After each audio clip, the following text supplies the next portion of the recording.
गांव की गलियों में नंगे पांव दौड़ता एक लड़का, जिसके पास ना पैसा था ना कोई पहचान, लेकिन एक सपना था अपनी आवाज से इस दुनिया को बदलने का। लोगों ने कहा, तेरी बात कौन सुनेगा, पर आज उसी की आवाज लाखों के दिलों की धड़कन बन गई। ये अर्जुन की कहानी है, जिसने भूख सही, ताने सहे, गलतियां की, पर एक चीज कभी नहीं छोड़ी, उम्मीद। अगर कभी तुमने खुद को अकेला महसूस किया है तो ये कहानी तुम्हारे लिए है, क्योंकि हार मान लेना आसान है, पर अर्जुन जैसा बनना एक मिसाल है। एक बार की बात है, एक छोटे से कस्बे में अर्जुन नाम का लड़का रहता था। उसका जीवन बेहद साधारण था, लेकिन उसके सपने इतने असाधारण थे कि लोग उसकी हंसी उड़ाते थे। वह चाहता था कि लोग उसे उसके हुनर और जज्बे से पहचाने, न कि उसके परिवार की गरीबी या समाज के बनाए दायरे से। अर्जुन के पिता एक बढ़ई थे और माँ घरों में साफ सफाई का काम करती थी। बचपन संघर्षों से भरा था। जब अन्य बच्चे खिलौनों से खेलते थे, अर्जुन माँ के साथ बर्तन धोने में मदद करता था, लेकिन उसके भीतर एक आग थी, अपने लिए नहीं, अपने पूरे परिवार के लिए कुछ करने की। बचपन से ही अर्जुन को कहानियां सुनने और सुनाने का बहुत शौक था। वो सड़क किनारे बैठकर भी खुद से किस्से गढ़ता और बच्चों को सुनाया करता। एक बार उसने स्कूल में एक भाषण प्रतियोगिता जीती थी। तब से उसके शिक्षक कहते, ये लड़का कुछ बड़ा करेगा। लेकिन जब घर में 2 वक्त की रोटी का इंतजाम मुश्किल हो, तो सपनों की बातें करना गुनाह मान लिया जाता है। एक दिन अर्जुन ने माँ से कहा, माँ, मैं स्टेज पर बोलना चाहता हूँ, मैं एक बड़ा वक्ता बनना चाहता हूँ। माँ ने कहा, बेटा, ये सब अमीर लोगों के शौक होते हैं। अर्जुन चुप रहा, लेकिन अंदर से टूटा नहीं। उसने ठान लिया कि वो अपने बोलने की ताकत से ही अपनी तकदीर बदलेगा। उसके पास कोई स्मार्टफोन नहीं था, लेकिन उसके दोस्त का एक पुराना मोबाइल मिला, जिससे उसने आवाज रिकॉर्ड करनी शुरू की। वो रातों को छुप छुप कर अपनी रिकॉर्डिंग सुनता और खुद में सुधार करता। हर दिन का अभ्यास, हर शब्द की कोशिश उसे और बेहतर बनाती रही। वो जानता था कि उसकी आवाज ही उसकी ताकत है। स्कूल खत्म होने के बाद उसे कॉलेज जाने की इजाजत नहीं मिली। कारण साफ था, पैसे नहीं थे। लेकिन अर्जुन ने हार नहीं मानी। उसने गांव के बच्चों को ट्यूशन देना शुरू किया और धीरे धीरे इतना बचाया कि एक ओपन यूनिवर्सिटी में दाखिला ले सका। पढ़ाई और काम एक साथ चलाना आसान नहीं था। कभी किताबें खरीदने के लिए भूखा रहना पड़ता, कभी नींद त्यागनी पड़ती। लेकिन अर्जुन के चेहरे पर थकावट नहीं, जिद की चमक रहती थी। वो कहता, मैं थक सकता हूं लेकिन रुक नहीं सकता। धीरे धीरे उसने अपनी आवाज को सोशल मीडिया पर इस्तेमाल करना शुरू किया। गांव के इकलौते इंटरनेट कैफे में घंटों बैठकर उसने अपने भाषण रिकॉर्ड किए और यूट्यूब पर अपलोड किए। शुरू में कोई नहीं देखता था, लेकिन वो निराश नहीं हुआ। फिर एक दिन उसकी एक वीडियो वायरल हो गई। गरीबी कोई शर्म नहीं, हिम्मत की जमीन है। लाखों लोगों ने देखा, शेयर किया और अर्जुन एक रात में सबकी नजर में आ गया। लेकिन उसने इसे मंजिल नहीं समझा, बस एक पड़ाव माना। अब उसे निमंत्रण मिलने लगे, कभी स्कूलों से, कभी छोटे आयोजनों से। लेकिन सबसे बड़ा निमंत्रण तब आया जब एक बड़े विश्वविद्यालय ने उसे युवाओं को संबोधित करने बुलाया। मंच पर खड़े अर्जुन ने कहा, मैं गरीबी से नहीं, हार मानने से डरता था। उस दिन उसके पिता की आंखों में गर्व था। वो जो कभी सोचते थे कि बेटा का बोलना व्यर्थ है, अब खुद हर भाषण में सबसे आगे बैठते। अर्जुन जानता था कि ये उसकी नहीं, उसके संघर्षों की जीत थी। जैसे जैसे अर्जुन की पहचान बढ़ती गई, वैसे वैसे जिम्मेदारी भी बढ़ती गई। अब उससे लोग उम्मीद करने लगे थे कि वह औरों के लिए कुछ करे। उसने बोलो बेबाक नाम से एक संगठन शुरू किया, जो गांव-गांव जाकर युवाओं को बोलने की ताकत देता था।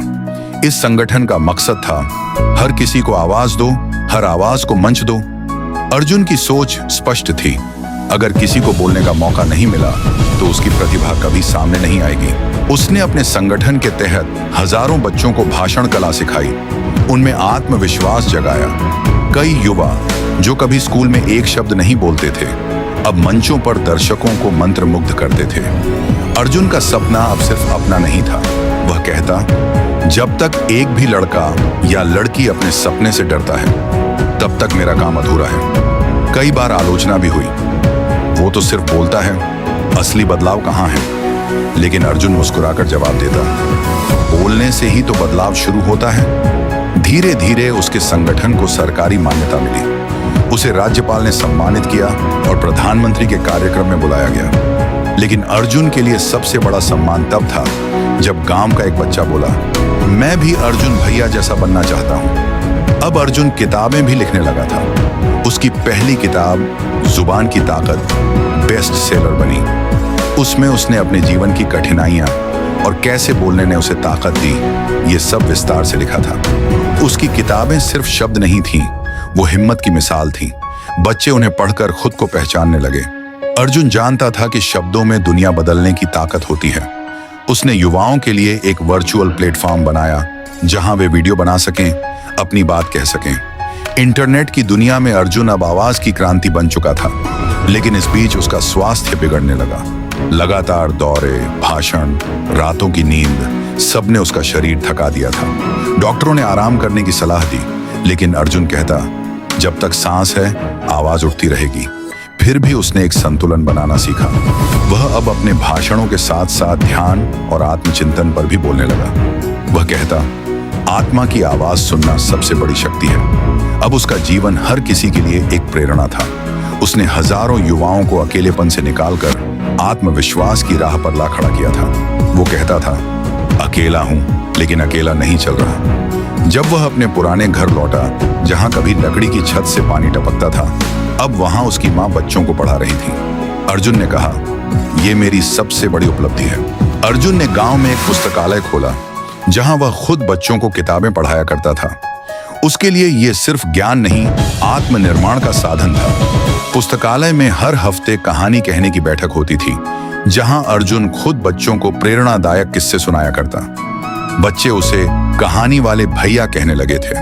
उसके भाषण अब केवल प्रेरणा तक सीमित नहीं थे, वो लोगों को खुद से जुड़ने की राह दिखाते थे। वो कहता, जो खुद को समझ गया वो दुनिया को बदल सकता है।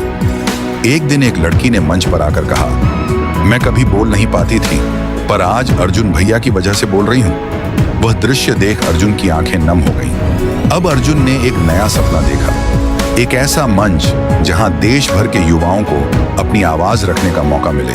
और उसने युवा उत्सव की शुरुआत की। युवा उत्सव हर साल हजारों युवाओं को जोड़ता, उन्हें अपनी पहचान और आत्मबल को पहचानने का अवसर देता। अर्जुन के लिए यह आंदोलन बन चुका था। मीडिया ने जब उसकी कहानी दुनिया के सामने रखी तो लोग हैरान थे कि इतना साधारण दिखने वाला लड़का इतनी असाधारण प्रेरणा कैसे बन गया। अर्जुन का जवाब था, मैं बस रुका नहीं, गिरा और उठा, फिर चला। यही मेरी कहानी है। उसने एक फिल्म प्रोडक्शन हाउस के साथ मिलकर युवाओं की कहानियां पर्दे पर लाना शुरू किया। उसकी पहली डॉक्यूमेंट्री गांव से मंच तक ने कई पुरस्कार जीते।